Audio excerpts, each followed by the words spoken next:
आप सबको जय मसीह के अजीज़ों, मैं सुमन विश्वास मल एक बार फिर आपके पास आई हूँ अपने एक और नए वीडियो को लेके। मेरे आज के इस वीडियो में मैं आप सबका स्वागत करती हूँ। अजीज़ों, आज हम बात करेंगे पवित्र बाइबल में से लूका की किताब, उसका 15 अध्याय, उसकी 11 आयत से हम पढ़ेंगे। और यहाँ हम देखेंगे, यहाँ लिखा है उड़ाऊ पुत्र का दृष्टांत। अजीज़ों, इसके बारे में हमने बहुत बारी सुना और बहुत बारी पढ़ा भी है। आइए हम देखते हैं कि आज हमें परमेश्वर पिता इसके ज़रिए से क्या सिखाते हैं। यहाँ लिखा है, फिर उसने कहा, किसी मनुष्य के 2 पुत्र थे। उसमें से छोटे ने पिता से कहा, हे पिता, संपत्ति में से जो मेरा भाग है वह मुझे दे दीजिए। उसने उसको अपनी संपत्ति बांट दी। और यहाँ देखेंगे कि जो छोटा जो पुत्र था उसने कौन सा वाला हिस्सा मांगा? संपत्ति का हिस्सा मांगा। लेकिन परमेश्वर क्या चाहता है? परमेश्वर चाहता है कि हम उससे मांगे उसका वाला हिस्सा। परमेश्वर चाहता है कि हम उसकी देह के अंदर शामिल हो। और यहाँ पर भी उसका जो पिता जो था वो चाहता तो था कि जो छोटा पुत्र है उससे दूर ना जाए। इसी तरीके से परमेश्वर हमसे भी चाहते हैं कि हम अगर कुछ मांगे, क्योंकि जब जब हम प्रार्थना में यीशु मसीह के साथ परमेश्वर के पास जाते हैं तो क्या मांगते हैं? हम संसार की चीज़ें मांगते हैं। हम जब इस दृष्टांत को पढ़ते हैं तो अपने आप को बहुत अच्छा महसूस करते हैं। हमें लगता है कि नहीं, हम तो ऐसे नहीं हैं। लेकिन यदि हम इसके साथ अपना कंपेयर करेंगे तो हम पाएंगे कि हम भी जब जब प्रार्थना में बैठते हैं तो संसार की चीज़ें ही मांगते रहते हैं। जैसे कि इस पुत्र ने संपत्ति में से हिस्सा मांगा, संसार की चीज़ में से हिस्सा मांगा। लेकिन परमेश्वर पिता क्या चाहते हैं कि हम वो लोग जो उससे मांगते हैं, जब हम उसके पास प्रार्थना में जाते हैं तो हम उससे मांगे। परमेश्वर चाहते हैं कि हम उसकी देह का हिस्सा बने, लेकिन हम उससे वो नहीं मांगते। और इस छोटे पुत्र की तरह हम क्या करते हैं? हम संसार की संपत्ति, संसार के घर मकान और संसार के रुपए या धन दौलत को ही हम लोग मांगते हैं। और जैसे परमेश्वर से हम मांगते हैं, क्योंकि वो तो सर्वशक्तिमान खुदा और बहुत ज़्यादा प्रेम करने वाला खुदा है, वो हमारे मांगने के अनुसार हमें वो सब चीज़ें दे देता है जो भी हम उससे मांगते हैं। और यहाँ पर भी जब हम देखेंगे, छोटे पुत्र ने अपने पिता से मांगा तो उसके पिता ने उसको दे दिया। यहाँ पर हम एक और चीज़ देखेंगे कि जब वो छोटा पुत्र अपनी संपत्ति लेकर उससे दूर हो गया। और यहाँ पर भी हम देखेंगे अपने जीवन में हम क्या करते हैं? हम परमेश्वर से बहुत ही प्यार से मांगते हैं कि पिता परमेश्वर, हमें ये दे दो, हमारे लिए वो आशीषें दे दो, हमें वो नौकरी दे दो। और जब हमें वो सब मिल जाता है तो हम क्या करते हैं अजीजों? हम भी अपने परमेश्वर से दूर हो जाते हैं। हम जब भी इसको पढ़ते हैं तो हमारे मन में ये कल्पना होती है कि उस पुत्र ने अपने पिता का घर छोड़ दिया था, और हमें लगता है कि नहीं नहीं, हमने तो ऐसा कुछ नहीं किया। लेकिन अजीज़ों, जब हम परमेश्वर से संसार की आशीषें मांगते हैं और मांगने के बाद, मिलने के बाद, क्योंकि परमेश्वर हमें दे देता है, जब वो हमें देता है उसके मिलने के बाद हम परमेश्वर से दूर हो जाते हैं, अपनी उन आशीषों में इतना ज़्यादा खो जाते हैं। जिस तरीके से यहाँ पर ये पुत्र भी जो था, जब उसने मांगा तब उसको वो मिला, और मिलने के बाद वो अपने पिता से दूर हो गया। जब वो दूर हो गया तब क्या हुआ? तब उसने संसार के ऐशो आराम में पूरा समय बिताया, जिसके कारण वो कंगाल हो गया। और जो उसके मित्र थे, जो अपने लोग जो थे, जिनको वो अपना कहता था, उन लोगों ने उसका साथ छोड़ दिया। यहाँ पर एक चीज़ है कि वो जो पुत्र, जब उसको वहाँ पर खाने को कुछ नहीं मिला तो क्या हुआ? उसको याद आया अपने पिता का घर। और जब उसको पिता का घर याद आया तो उसने क्या कहा? मेरे पिता के कितने ही मजदूरों को भोजन से अधिक रोटी मिलती है और मैं यहाँ भूखा मर रहा हूँ। मैं अब उठकर अपने पिता के पास जाऊँगा और उससे कहूँगा कि पिताजी, मैंने स्वर्ग के विरोध में और तेरी दृष्टि में पाप किया है। अब इस योग्य नहीं रहा कि मैं तेरा पुत्र कहलाऊँ। मुझे अपने एक मजदूर के समान रख ले। और उस बेटे ने पिता के आगे झुकना चाहा, पिता से क्षमा मांगनी चाहिए, अपने आप को एक मजदूर के समान रखने के लिए सोचा कि मैं उससे कहूँगा तो वो मुझे रखेगा।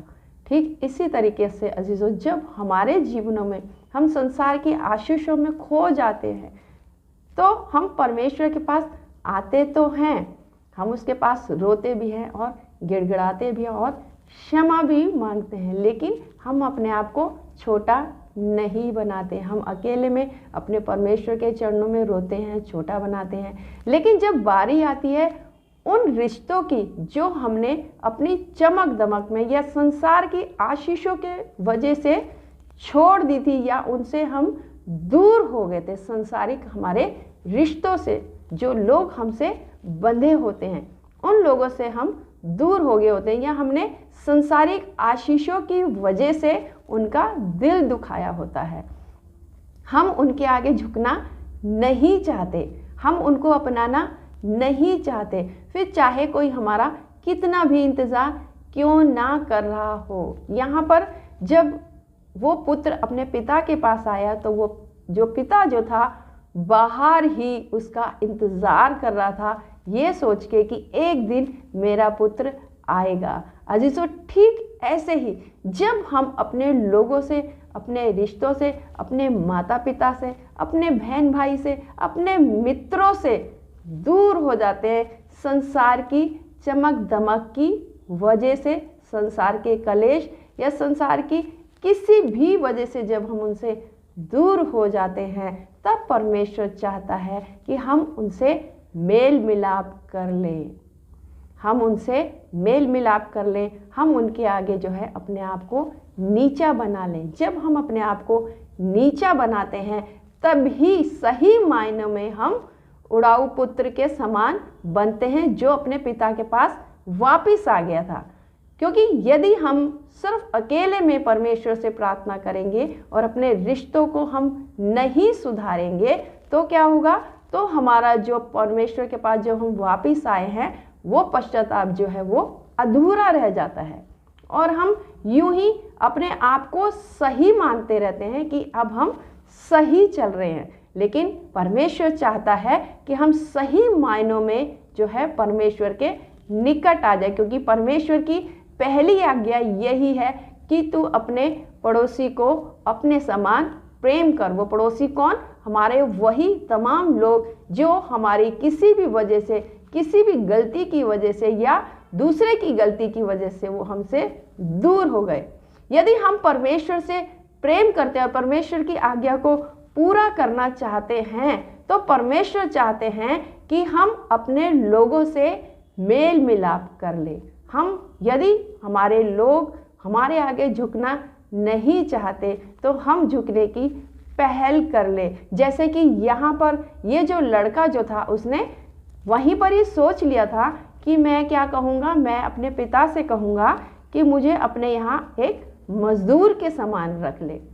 हाँ अजीजों, जब हम परमेश्वर का नाम लेके अपने रिश्तों को सुधारने की कोशिश करेंगे और अपनी पुरानी बातों को जब हम भुलाने की कोशिश करेंगे, क्योंकि परमेश्वर मनों और दिलों को जांचने वाला खुदा है, जब हमारे सही पश्चाताप को वो देखेगा तब वो क्या करेगा, वो हमारे अजीज़ों के मन के अंदर भी हमारे लिए प्रेम और अपनापन डाल देगा और हम लोग क्या करेंगे, हम सब सही मायने में हम लोग मेल मिलाप एक दूसरे से कर लेंगे और उसके बाद सही मायने में हम परमेश्वर के बेटे और परमेश्वर की बेटियां बन जाएंगे। लेकिन परमेश्वर को चाहने के बाद, परमेश्वर को के निकट रहने के बाद भी यदि हम अपने लोगों से मेल मिलाप नहीं करते हैं तो अजीज़ों, परमेश्वर को ये पसंद नहीं आता। क्योंकि हम कैसे जताएंगे कि हम परमेश्वर से प्रेम करते हैं? परमेश्वर खुद तो नीचे नहीं आएगा, परमेश्वर ने हमें रिश्तों से जोड़ा है। जब हम एक दूसरे से मेल मिलाप कर लेंगे संसार के रिश्तों से, संसार के लोगों से जो हमसे रूठे हुए, तब क्या होगा अजीजों, तब हम सही मायने में अपने पिता की, अपने परमेश्वर की देह में शामिल हो जाएंगे। क्योंकि परमेश्वर चाहता है कि हम सब मेल मिलाप कर लें और सब मिलकर परमेश्वर का बदन में शामिल हो जाएं। तो आइए दोस्तों, हम अपने आप को परमेश्वर के हाथों में सौंप दें और आपस में एक दूसरे के साथ मेल मिलाप कर लें। आइए हम प्रार्थना करें। धन्यवाद धन्यवाद धन्यवाद। शुक्र करते हैं पिता परमेश्वर आज के नए सुंदर समय के लिए। खुदा सचमुच में तू बहुत महान, दयालु और पवित्र पिता है खुदावंद खुदा। तूने आज हमसे बातें करी खुदा। मैं तेरे नाम का धन्यवाद चढ़ाती हूँ पिता परमेश्वर। सच में पिता, हम में से पिता परमेश्वर अधिकतर जो लोग हैं पिता परमेश्वर अपने लोगों से दूर है पिता परमेश्वर। ठीक ऐसे ही जैसे कि उड़ाऊ पुत्र अपने पिता से दूर हो गया था खुदा। हम संसार में दुख उठाते रहते हैं, लेकिन हम अपने अजीज़ों के पास नहीं जाना चाहते, हम उनके आगे झुकना नहीं चाहते खुदा। ओ पिता परमेश्वर तू दया कर ऐसे तमाम लोगों में के ऊपर खुदा जिनके जीवनों में या दिलों के अंदर कोई भी बैर उनके अपने लोगों के लिए है खुदा पिता परमेश्वर, ताकि उनकी मेहनत, उनका दुख उठाना व्यर्थ ना जाने पाए पिता परमेश्वर। हर एक रिश्तों के लिए मैं दुआ करती हूँ पिता परमेश्वर, जिनके बीच में खटास या पिता परमेश्वर कड़वापन है यीशु मसीह जी, हर एक रिश्तों के बीच में पवित्र आत्मा तू काम कर खुदा। हर एक के दिल को और मन को तू छू ले पिता परमेश्वर, कि वो अपने लोगों से, अपने बहन भाई से, अपने माता पिता से मेल मिलाप कर ले खुदा। शैतान की कोई भी युक्ति पिता परमेश्वर उन लोगों को दूर ना करने पाए पिता परमेश्वर। हर एक वो जो अपने परिवार से, अपने दोस्तों से, अपने लोगों से, अपने पति या पत्नी से दूर है खुदा, उन सभी लोगों के लिए दुआ करती प्रभु। उन सब के बीच के अंदर पिता परमेश्वर तेरी पवित्र आत्मा काम करने पाए पिता परमेश्वर। मेल मिलाप की पवित्र आत्मा उनके बीच में काम करने पाए यीशु मसीह जी। ओ पिता परमेश्वर पूरी तरीके से पिता वो परिवार, वो लोग आपस में जुड़ जाएं यीशु मसीह के नाम से पिता। तेरे हाथ में हर एक को सौंपती हूँ, जितने मेरे वीडियो को देख रहे हैं, मेरे साथ प्रार्थना कर रहे हैं पिता, उनमें से हर एक को तू संभाल लेना पिता परमेश्वर। हर एक का रक्षक और हर एक का निगहबान होना पिता। उनके बड़े छोटे और बुजुर्ग को तू संभाल लेना यीशु। मैं तेरे नाम का धन्यवाद करती हूँ आज के पूरे समय के लिए प्रभु। तेरे हाथ में सब कुछ सौंपते हुए यीशु मसीह के नाम से मांगती हूँ, आमीन। आप सबको जय मसीह की अजीजों। अगले वीडियो में मैं फिर आपसे मिलूंगी।